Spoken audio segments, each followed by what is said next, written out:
He wore dirty clothes, with traces of unpainted paint still on his face, and actually barged into the interview for a job with an annual salary of $1 million. The supervisor who recommended him was stunned on the spot. The company's boss looked at him with disgust, unwilling to even glance at the man's resume. The man didn't apologize for his sloppy appearance. He looked at everyone sincerely and said, "I was detained overnight last night for failing to pay a traffic fine, so I didn't have time to change my clothes." Hearing this, the boss's expression turned even colder, and he casually threw out a tricky question. If someone came to an interview without even wearing a shirt, what would you think?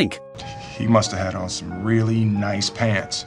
This humorous answer amused the boss, and he passed the interview. But a bigger challenge lay ahead. There was no salary during the internship. How was he going to support his family? After thinking hard for a long time, he still didn't want to give up this opportunity. The next day, he started the internship. The company's requirements were extremely strict. Only 1 out of 20 interns would be kept. He arrived earliest every day, and had to complete 9 hours of work in just 6 hours. Also, he could pick up his child from school 3 hours early. The manager gave him a hard time at every turn, only assigning him errands like fetching coffee every day, but he never complained. One day, when he called an important client, the client demanded that he arrive at the office within 20 minutes. He rushed out immediately but ran into that difficult manager again, who forced him to park his car first. By the time he finished everything and arrived, he was already late. Misfortune never comes alone. The last piece of equipment was broken, and no one bought it. The father and son couldn't afford the rent and were even kicked out by the landlord. After ending up on the streets, they took refuge in a public restroom. That night, as they sheltered there, someone knocked on the door. The father covered his son's ear with one hand, and braced his foot against the door. This tough man finally broke down and cried at that moment. The next day, he went to work as usual. After work, he took his son to the shelter. Late at night, he put the boy to sleep and stayed up alone to repair the equipment, reading by the faint light from the window. By day he worked furiously, racing to secure a bed at the shelter each evening. He buried himself in hard study and finally faced the crucial exam, finishing the test quickly and handing it in. Just as he was about to leave the company, the boss stopped him. "Lend me $5 for a taxi." The man hesitated. $5 meant nothing to most people, but to him, it was a treasure. He still handed over the money, then went to the hospital to sell his blood, using the proceeds to buy equipment and light bulbs. That night, the long broken machine finally emitted light, piercing through the darkness of the shelter. Soon, he sold the equipment, alleviating the crisis, and moved into a hotel. On the last day of the internship, only 1 out of the 20 interns would be retained. No matter the outcome, he had persevered until the end. When summoned to the manager's office, he nervously took off his glasses, straightened his jacket, and walked into the room. To ease the tension, he cracked a joke. I thought I'd